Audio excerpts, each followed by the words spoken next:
Hello, my dear students. How are you? I hope you all are doing well and you all are doing your work honestly and sincerely.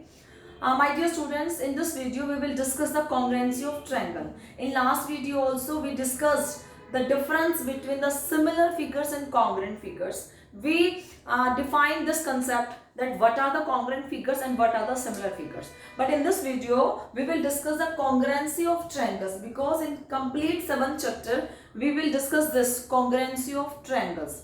Okay, students, the definition of the congruency of triangle is: the two triangles are congruent if sides and angles of one triangle are equal to corresponding sides and angles of other triangle. It is given that if sides and angles of one triangle are equal to corresponding sides and angles of other triangle. Now you will ask, ma'am, what is the meaning of corresponding? ठीक है? Firstly I will define this word corresponding. तो ध्यान से समझना इस word को corresponding. Okay? I discuss this word. Firstly we will take the reverse order. ये given है कि दो ट्रायंगल्स क्या है, कॉन्ग्रुएंट गिवन है, ठीक है ना. अब हमने मान लिया कि अगर ये दो ट्रायंगल कॉन्ग्रुएंट हैं, और कॉन्ग्रुएंसी का साइन कल मैंने ऐसे बताया था, ऐसे लिखते हैं, ठीक है ना. इफ लेट मैंने किया let triangle ABC is congruent to triangle DEF. ध्यान से समझना इस बात को कि ये गिवन है कि ट्रायंगल ABC और DEF कॉन्ग्रुएंट है. अगर ये इंफॉर्मेशन गिवन है तो इस कंसेप्ट से मैं और क्या क्या इंफॉर्मेशन निकाल सकती हूँ, ये डिस्कस करते हैं, ठीक है ना. हमें यही करना है कि दो ट्रायंगल कॉन्ग्रुएंट हैं, उस कॉन्ग्रुएंसी से मैं क्या क्या और ले सकती हूँ, ठीक है ना, और क्या इंफॉर्मेशन हम निकाल सकते हैं. अब ये ट्रायंगल ABC और DEF कॉन्ग्रुएंट गिवन है, ठीक है ना. इसका मीनिंग है, इट मींस कि फर्स्ट ए है कि एंगल ए किसके इक्वल होगा, एंगल D के. अगर ABC और DEF कॉन्ग्रुएंट गिवन है तो मैंने कहा कि एंगल A और एंगल D की वैल्यू सेम है, ठीक है ना. इट मींस इस A के कॉरेस्पॉन्डिंग एंगल क्या है, D. A और अब B के कॉरेस्पॉन्डिंग एंगल मैंने लिया E. तो अगर ABC और DEF कॉन्ग्रुएंट हैं तो angle B is equal to angle E, ठीक है. तो इसका मतलब कि B के कॉरेस्पॉन्डिंग एंगल क्या है, E. A के कॉरेस्पॉन्डिंग D, B के corresponding E, and the third sequence में चलना है, हमने कॉरेस्पॉन्डिंग में चलना है, ठीक है ना. अब मैंने ये C लिया, C के कॉरेस्पॉन्डिंग क्या एंगल होगा, F. तो हमने यहाँ लिखा C के कॉरेस्पॉन्डिंग क्या angle equal F. My dear students, अगर ये बात गिवन है कि आपको दो ट्रायंगल कॉन्ग्रुएंट हैं, तो उस कॉन्ग्रुएंसी से, उस कॉन्ग्रुएंट ट्रायंगल से मैंने ये इंफॉर्मेशन निकाली कि इस ट्रायंगल का फर्स्ट एंगल और राइट हैंड साइड की ट्रायंगल का फर्स्ट एंगल इक्वल है. इट मींस A के कॉरेस्पॉन्डिंग एंगल D है, B के कॉरेस्पॉन्डिंग एंगल E है और C के कॉरेस्पॉन्डिंग एंगल F है, ठीक है. This is the meaning of corresponding कि A के इस फर्स्ट ट्रायंगल में, इस फर्स्ट एंगल A के कॉरेस्पॉन्डिंग दूसरी वाले राइट हैंड साइड की ट्रायंगल में किसके इक्वल है, वो फर्स्ट D के इक्वल होगा, ठीक है. अब ये तो इंफॉर्मेशन थी एंगल्स की निकालनी. अब सेकंड मैं से रिमूव कर रही हूं, अब हम निकालेंगे साइड्स के बारे में इंफॉर्मेशन, ठीक है. अब देखो ABC और DEF यही गिवन है, बातें गिवन हमें कॉन्ग्रुएंसी में. तो मैंने क्या किया, AB साइड इक्वल है DE साइड के, ठीक है ना. AB साइड इक्वल है DE के, क्योंकि ये इंफॉर्मेशन गिवन है, इससे मैंने ये इंफॉर्मेशन निकाली. इसका मतलब कि AB के कॉरेस्पॉन्डिंग साइड क्या है, DE, ठीक है ना. नेक्स्ट है BC के कॉरेस्पॉन्डिंग साइड क्या हो जाएगी, EF, ठीक है. BC के कॉरेस्पॉन्डिंग साइड हो जाएगी EF, क्योंकि सीक्वेंस में लेना, ठीक है ना. थर्ड, अब मैंने लिया BC को ले लिया, अब हम लेंगे D और A और C को. तो AC के कॉरेस्पॉन्डिंग कौन सी साइड रह जाएगी, आप बोलोगे ma'am it is very easy, अगर यहां से AC लिया है तो यहां से मैं लूंगी DF, ठीक है ना. तो AC is equal to DF, ठीक है. तो ये 6 इंफॉर्मेशन मैंने कहां से निकाली कि अगर हमें कोई ट्रायंगल कॉन्ग्रुएंट गिवन है, इस कॉन्ग्रुएंसी से मैंने 6 इंफॉर्मेशन फाइंड आउट की. तो इससे क्या हुआ कि AB के कॉरेस्पॉन्डिंग साइड क्या है DE, BC के कॉरेस्पॉन्डिंग साइड क्या है EF और AC के कॉरेस्पॉन्डिंग साइड क्या है DE. This is the meaning of corresponding. ठीक है, understood my dear students. Typical है समझाना but it is very easy. अगर डायग्राम को देखेंगे तो बहुत इजी लगेगा, कुछ भी नहीं है ये. ठीक है, अब ये इस इंफॉर्मेशन को अगर हम इस डायग्राम इस फिगर में देखें तो कैसे देखोगे, ए किसके इक्वल है डी के. ठीक है ना, तो एंगल ए और डी की वैल्यू क्या है सेम. ठीक है, बी के इक्वल क्या है ई, तो इसका मतलब बी एंगल के इक्वल कौन सा एंगल है ई एंगल, और सी के इक्वल क्या है एफ, सी के कॉरेस्पॉन्डिंग एंगल एफ है, तो इसमें सी के कॉरेस्पॉन्डिंग एंगल क्या है एफ. ठीक है ना, सी के कॉरेस्पॉन्डिंग एंगल क्या हो गया एफ. ओके, नाउ अब हम साइड्स को यहाँ पे ट्राई करते हैं कि साइड्स की कैसे इंफॉर्मेशन है. ओके, अब हम साइड्स को ट्राई करेंगे. बी के ए बी साइड्स किसके इक्वल है डी ई के. मैंने यहाँ ए से स्टार्ट किया A B, it mean this side is equal to D E this side. B C के इक्वल क्या है ई एफ, तो बी सी और ई एफ सेम है. That means these two sides are same. These two sides are corresponding sides. ठीक है, AC के equal क्या है DF, तो ये मेरा AC है और ये मेरा DF है. This is अगर टू ट्रायंगल्स कॉन्ग्रुएंट हैं, कॉन्ग्रुएंसी से मैंने क्या इंफॉर्मेशन निकाली साइड्स और एंगल्स की इंफॉर्मेशन निकाली, तो मैंने फाइंड आउट कर लिए साइड्स और एंगल्स. ठीक है ना, this is the meaning of corresponding. तो अब डेफिनेशन समझो.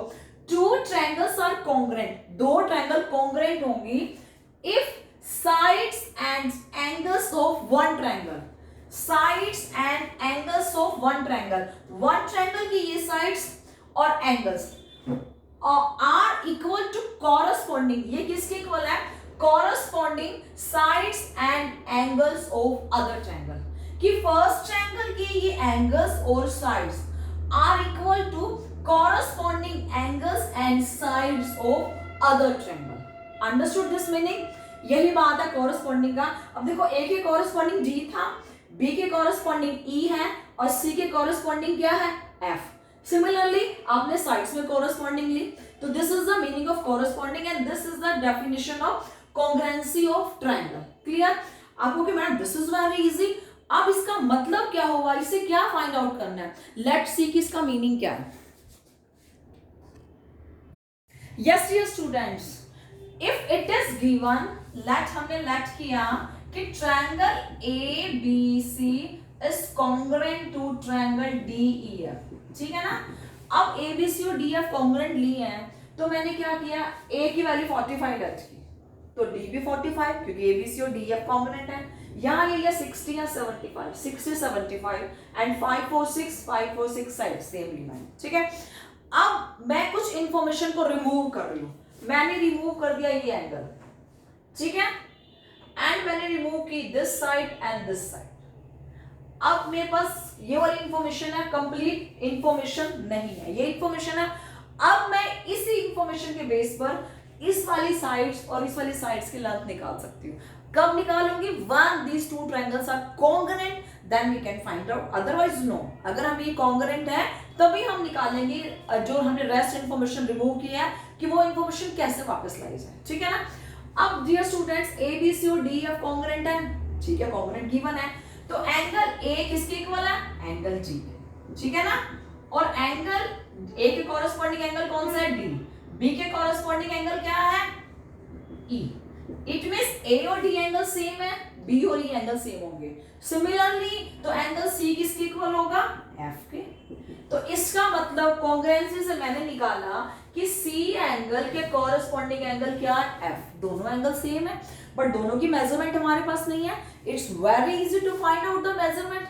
हमें पता है कि एंगल के तीनों एंगल का एडिशन क्या होता है 180 by using angle sum property. तो आप एंगल सी की वैल्यू कैसे निकालोगे 180 माइनस 45 माइनस 60. ठीक है, तो कितना आंसर आएगा 75 डिग्री. तो एंगल सी की वैल्यू कितनी आ गई 75 degree. Now these two triangles are congruent. अब ये कॉन्ग्रुएंट है तो सी के कॉरेस्पॉन्डिंग एंगल एफ है, तो अगर सी 75 है तो एफ भी कितना हो जाएगा 75 डिग्री का. क्लियर, तो सी और एफ हो गए आपके 75 के. अब आ जाओ साइड्स पर. ठीक है, अब आ जाते हैं साइड्स पर। अब ए बी, देखो यहां से देखो ए बी सी और डी एफ कॉन्ग्रुएंट है, तो ए बी की साइड किसकी इक्वल है, डी ई के। तो अब हम लिखेंगे A B is equal to D, ठीक है ना। तो ये 5 है तो ये भी 5 होगी। नेक्स्ट क्या है, B C equal to E F, तो मैंने यहां लिखा B C equal to E F. तो कॉन्ग्रुएंसी से मैंने पता लगाया कि BC की लेंथ EF इक्वल है, तो अगर BC 4 है तो EF भी क्या होगा, 4 ही होगा, ठीक है। थर्ड क्या है, AC, AC की किसके इक्वल है, AC DF की, ठीक है ना। तो AC अगर DF इक्वल है, AC 6 है तो DF भी क्या होगा, 6। That's it my dear students, this is so easy. आप कहोगे मैम ये तो बहुत इजी है, हम तो फाइंड आउट कर सकते हैं, ठीक है ना। तो अगर आपको कॉन्ग्रुएंट गिवन है तो आप इंफॉर्मेशन साइड्स और एंगल्स की निकाल सकते हैं, ठीक है ना। यस, अब हम कुछ ट्विस्ट लाते हैं। अब मैं कुछ चेंज करती हूँ यहाँ फिगर में, तो अब आपको बताना है कि किसके कॉरेस्पॉन्डिंग एंगल कौन सा है, ठीक है ना। अब मैंने कुछ ट्विस्ट किया यहाँ पर, ठीक है। तो मैंने ये लिया ट्रायंगल ABC, ABC, ठीक है ना। सेकंड ट्रायंगल को मैं डिनोट करती हूँ ऐसे, ठीक है। मैंने सेकंड ट्रायंगल को डिनोट किया ऐसे, सॉरी इसको ऐसे बनाया, ठीक है ना। This is D E and F, ठीक है। अब ये गिवन है कि ए बी सी और डी एफ क्या है, कॉन्ग्रुएंट है। तो यहां गिवन है, क्या गिवन है आपके पास कि triangle A B C is congruent to triangle D E F. अब आप मुझे वहां फिगर में बताओगे, डायग्राम में बताना है कि ए के कॉरेस्पॉन्डिंग एंगल कौन सा और कौन सी पोजीशन पर है, ठीक है ना। तो देखो ए के कॉरेस्पॉन्डिंग एंगल क्या होगा, डी, ठीक है ना। ए के कॉरेस्पॉन्डिंग एंगल डी है, तो यहां बताओ कौन सा है, ये ए है, यस। इसके कॉरेस्पॉन्डिंग एंगल क्या होगा, ये नीचे वाला डी होगा, क्योंकि ए बी सी और डी ई एफ है, तो हमें कॉरेस्पॉन्डिंग एंगल्स और साइड्स को देखना होता है। तो मैंने इस लाइन को देख के बताया कि ए और डी इक्वल है, वहां से ए और डी इक्वल है। फिर बी के कॉरेस्पॉन्डिंग एंगल क्या है, ई, तो बी मेरा यहां है, बी के कॉरेस्पॉन्डिंग एंगल ये ई है, यही हो गया, ठीक है। थर्ड है सी, सी के कॉरेस्पॉन्डिंग एंगल एफ है, तो मेरा ये पॉइंट सी है, इसके कॉरेस्पॉन्डिंग इट मींस इसके इक्वल एंगल कौन सा है, ये F. This is my equal, ठीक है। ये हमारी एंगल्स की इंफॉर्मेशन आ गई। अब हम करते हैं साइड्स की इंफॉर्मेशन। ए बी के साइड्स इक्वल क्या है, डी ई। तो अगर ये मेरी ए बी है और डी ई, इट मींस ये दो साइड्स हमारी क्या है, इक्वल है, ठीक है। बी सी के इक्वल क्या है, ई एफ, तो ये मेरी बी सी है और ये क्या है, ई एफ। तो इसका मतलब बी सी और ई एफ साइड्स क्या है, इक्वल है। एंड द थर्ड वन ए सी और डी एफ, तो ए सी ये भी और डी एफ क्या है, ये। So this side is equal, ठीक है ना।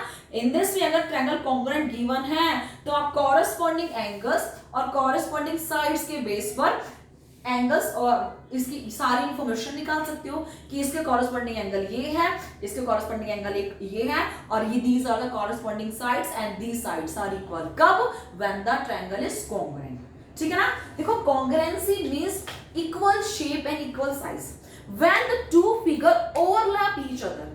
जब दो फिगर एक दूसरे के ऊपर ओवरलैप हो जाए, then these are the condition of congruency. तो उसको कहते हैं कि कॉन्ग्रुएंट फिगर्स हैं। ओवरलैप नहीं होते तो वो कॉन्ग्रुएंट नहीं होंगे, सिमिलरिटी में चले जाएंगे, क्योंकि दोनों ट्रायंगल्स हैं और बट साइज सेम नहीं है तो वो सिमिलरिटी में जाते हैं, ठीक है। दो हैंड है, ठीक है, मैंने इस पाम को इसके अंदर ऐसे रखा, तो आपको सिर्फ मेरा ये वाला हैंड दिख रहा है, ठीक है ना, ये वाला पाम नहीं दिख रहा ना। इसका मतलब इस पाम ने उस पाम को ओवरलैप कर दिया। This two palms are congruent to each other, ठीक है ना। अब मैं ऐसे करती हूँ तो आपको ये वाला पाम नहीं दिख रहा, मेरा राइट वाला, लेफ्ट वाला हैंड दिख रहा है, इट मींस वो ओवरलैप हो गया। तो these two are congruent figures, these two are congruent. Similarly अब ओवरलैप हो जाए तो कॉन्ग्रुएंट है, बट आप हर जगह पे ट्रायंगल को ओवरलैप थोड़ी ना देखोगे, आप टीयर करके ओवरलैप नहीं करोगे, तो आप कुछ कंडीशंस दिखाओगे। उस कंडीशन के बेस पर आपने बताना है कि भाई ये कॉन्ग्रुएंट है या नहीं है। Clear? Yes, my dear students, in previous it is given that the triangles are congruent and we have to find out the information about sides and angles. But now if the sides and angles are given, हमें sides और angles given है और हमें check करना है, we have to check they are congruent और not. अब हमें चेक करना है कि ये दोनों ट्रायंगल्स कॉन्ग्रेंट है या नहीं है। जब साइड्स और एंगल्स की इंफॉर्मेशन गिवन है, all three sides गिवन है, all three angles गिवन है, ठीक है ना। अब मैं चेक करती हूँ सबसे पहले कि A, ये जो A है ये किसके इक्वल है। सबसे पहले हम ये देखते हैं, A एंगल 55 डिग्री है, इस ट्रायंगल देखते हैं 55 डिग्री कहाँ है, this is 55 degree, it means A किसके इक्वल है, R के इक्वल है, ठीक है ना। तो angle A is equal to angle R, okay. अब सेकंड, मैंने A से चलना स्टार्ट किया क्योंकि कॉरेस्पॉन्डिंग चलना है, तो मैं यहां से चल रही हूं और मैं पहुंच गई B पर, ठीक है ना। अब B 65 डिग्री किसके इक्वल है, P के इक्वल है, ओके। तो angle B is equal to angle P। और अब A से B तक पहुंचने में मैंने कितना डिस्टेंस लिया, AB का, ठीक है ना। तो इस AB की वैल्यू, ये AB लाइन सेगमेंट किसके इक्वल है, AB। A से चली B पर पहुंची, यहां से R पर मैंने स्टार्ट किया P पर, तो R P के इक्वल है क्योंकि मुझे कॉरेस्पॉन्डिंग चलना है ना, रिवर्स नहीं कॉरेस्पॉन्डिंग, बिल्कुल डायरेक्ट कॉरेस्पॉन्डिंग में चलना है। तो A के कॉरेस्पॉन्डिंग एंगल R है, B के कॉरेस्पॉन्डिंग एंगल P है। तो A और से B तक आने में मैंने AB डिस्टेंस कवर किया, यहाँ मैंने R से, यहाँ A से स्टार्ट किया चलना, तो अब ये R से स्टार्ट करूंगी चलना, तो RP, यहाँ पे RP हो गया, ठीक है ना। B एंगल किसके इक्वल है, P के। नेक्स्ट अब मैंने B से स्टार्ट किया चलना, C पर आई है, ठीक है ना। तो C पर 60 डिग्री है, सिमिलरली मैंने P से स्टार्ट किया और Q पर आई 60 है, इट मींस BC और PQ क्या हो गए, सेम। तो मैंने लिखा यहाँ BC और PQ से, ठीक है ना। अब देखो एंगल Q 60 है, यहां से हमारा C, BC और PQ 60 था, तो C एंगल के कॉरेस्पॉन्डिंग क्या है, Q। तो आपने यहाँ लिखा C के कॉरेस्पॉन्डिंग एंगल क्या है, Q, ठीक है ना। अब देखो Q पर आ गए, तो Q से R तक 60 से 55, ठीक है ना। यहां भी 60 से 55, C से A, तो Q से R means C to A। तो यहां से मैं क्या लिखूं, C to A, C A किसके इक्वल है, QR, क्योंकि C के कॉरेस्पॉन्डिंग Q एंगल था, तो C A किसके इक्वल है, QR, ठीक है ना। A के कॉरेस्पॉन्डिंग एंगल R, B के कॉरेस्पॉन्डिंग एंगल P, AB के कॉरेस्पॉन्डिंग साइड RP, ठीक है ना। BC के corresponding side PQ, okay, PQ, and Q के कॉरेस्पॉन्डिंग एंगल C और QR की कॉरेस्पॉन्डिंग साइड है CE। This is information about sides and triangles. अब आपके पास तीनों इंफॉर्मेशन आ गई, 66, 3 साइड्स भी आ गई, 3 एंगल्स भी आ गए। तो this is a congruent, these two are congruent figures. हमने कॉन्ग्रेंसी में ये पढ़ा ना कि sides and triangles of first triangle, when the sides and angles of one triangle are equal to corresponding sides and angles of other triangle। अब इसके तीनों sides, तीनों angles first triangle के are equal to corresponding sides and angles of other triangle, that means these two figures are congruent। तो मैं क्या लिख दूंगी यहाँ पर, मैं लिखूंगी triangle ABC, मैं यहाँ लिख रही हूँ triangle ABC is congruent to triangle, देखो एक R से स्टार्ट था, R ABC RPQ, RPQ, these two figures, yes। तो आप कहोगे हाँ these two figures are congruent, क्योंकि हमारे पास 66 कंडीशंस यहाँ आ गई हैं, फॉलो होगी 6 कंडीशन, 3 sides 3 angles, तो these two triangles are congruent। Now my dear students, if one question arise in your mind कि मैम आपने A से स्टार्ट किया, हम तो B से स्टार्ट करेंगे, हम तो C से स्टार्ट करेंगे, तब क्या होगा, यस माय डियर स्टूडेंट्स, बिल्कुल तब भी बिल्कुल ठीक होगा। मैंने यहाँ A से स्टार्ट किया, A और R हमारे कॉन्ग्रुएंट थे।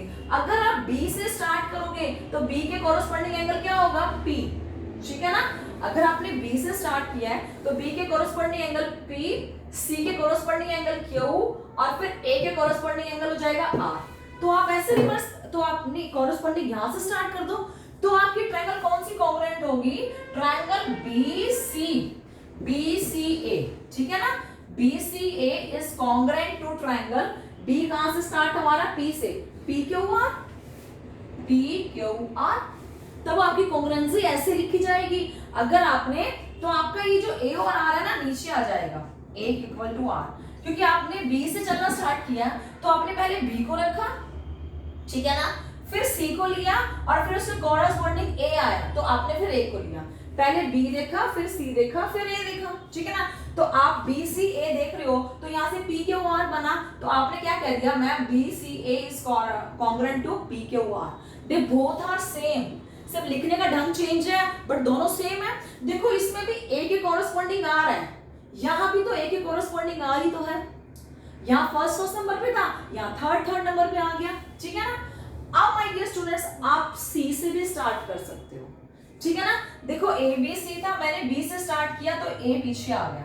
अब अगर मैं सी से स्टार्ट करूं तो मेरा क्या बनेगा, ट्रायंगल सी से स्टार्ट किया, सी A is congruent to triangle. अब सी के कोरेस्पोंडिंग आर है ना, आर पी क्यू, ठीक है ना। ऑल थ्री आर सेम, तीनों एक ही ट्रायंगल के हैं, बस तीनों को लिखने का ढंग चेंज किया है। मैंने स्टार्टिंग पॉइंट यहाँ ए लिया था, फिर मैंने बी ले लिया, और फिर मैंने क्या ले लिया, सी।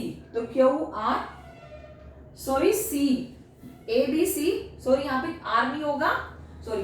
देखो ए बी सी के लिए आपने लिया आर पी क्यू, फिर अगर मैंने बी से स्टार्ट किया बी सी ए, उसके लिए आपने लिया पी क्यू आर, ठीक है ना। और अगर मैं सी से स्टार्ट करती हूँ, सी के कोरेस्पोंडिंग एंगल क्या है, क्यू, ठीक है ना। तो आप यहाँ लोगे ट्रायंगल क्यू, क्यू से स्टार्ट करोगे ना, सी के बाद ए आता है तो क्यू के बाद R, Q R P, sorry यहाँ क्या होगा, क्यू आर पी, ठीक है ना। तो सी ए बी, देखो यहां से देखो C A B Q R P, यहां से C A B Q R P, आपने सिर्फ सी आगे पीछे लिखना है, बट कॉरेस्पॉन्डिंग वर्ड को सेम करना है। अगर ए फर्स्ट लेटर पे है और उसका लेटर सेकंड में अगर पी लिया है, दोनों कॉरेस्पॉन्डिंग है, तो दोनों को फर्स्ट पे रखो। अगर आपने दोनों को सेकंड पे रखना है या थर्ड पे, बट दोनों को सेम पोजीशन पर रखना है, this is the corresponding. Clear my dear students. अब देखो ये सभी इंफॉर्मेशन गिवन है 6। अब 6 इंफॉर्मेशन के बेस पे आपने बताया कि दे आर कॉन्ग्रुएंट और नॉट, ठीक है ना। देखो अब ध्यान से समझो इस बात को। Now we have all 6 conditions. मेरे पास 6 conditions हैं, ठीक है ना। 3 एंगल्स की और 3 किसकी है, साइड्स की। अब इस 6 कंडीशंस के बेस पर मैंने बताया कि these two triangles are congruent or not. But without all these 6 condition, in 6 condition के बिना भी मैं बता सकती हूँ कि these are congruent or no, सिर्फ 3 कंडीशन से, ठीक है ना। मैं सिर्फ I can use only 3 conditions, then I tell you that these two triangles are congruent or no. In next we will study all these ki with these 3 conditions we have to check, we have to tell that these two triangles are congruent or no. Let's discuss it. Yes students, these are the 5 conditions. अब हर condition में क्या है, 3 ही है। SAS side angle side, ASA angle side angle, AAS angle side, SSS side, and RHS means right hypotenuse side. These are the 5 conditions. ये 5 conditions हैं। In every condition there are only 3. आपके पास सिर्फ 3 condition है ना, not 6। अब इसमें कोई 6 के 6 यूज नहीं की, सिर्फ 3 यूज किया है कि 2 साइड्स एंड इंक्लूडेड एंगल। देखो SAS एंगल ना दोनों साइड के बीच में है, ठीक है ना। देखो यहाँ देखो ABC और PQR। If I take here कि AB साइड इक्वल है PQ साइड के, एंड एंगल B इक्वल है एंगल Q के, एंड BC साइड इक्वल है QR साइड, ठीक है ना। अब इस ट्रायंगल में सिर्फ आपके पास इस ट्रायंगल की 3 कंडीशंस हैं, and the corresponding 3 conditions are here. AB side equal है PQ के, एंगल B इक्वल है एंगल Q के, एंड एंगल BC इक्वल है एंगल QR के। SAS रूल हो गया SAS का। इट मींस तो ये ट्रायंगल, दोनों ट्रायंगल क्या होंगे, congruent by the condition SAS congruence rule. ये सभी कॉन्ग्रुएंस रूल है। We will discuss all this in our next video one by one, हम डिस्कस करेंगे वन बाय वन। बट देखो ये सभी क्या है, कॉन्ग्रुएंस रूल है। ये किसी भी ट्रायंगल, दो ट्रायंगल्स को कॉन्ग्रुएंट प्रूव करने के लिए ये हर एक कंडीशन इनफ है। SAS इनफ है। अगर आपके पास ये 3 कंडीशंस हैं, that means these two triangles are congruent, क्योंकि कंडीशंस प्रूव्ड है कि ये कंडीशंस अगर हैं तो हमारी दोनों ट्रायंगल क्या होगी, प्रूव। अब हमारे पास सिर्फ यही है ना, हमारे पास ये साइड, ये एंगल तो है ही नहीं, फिर भी हमने बता दिया कि these two triangles are congruent by our condition, ठीक है ना. These all are congruent rule and we will discuss these rules one by one, ठीक है. That's it my dear students, thank you.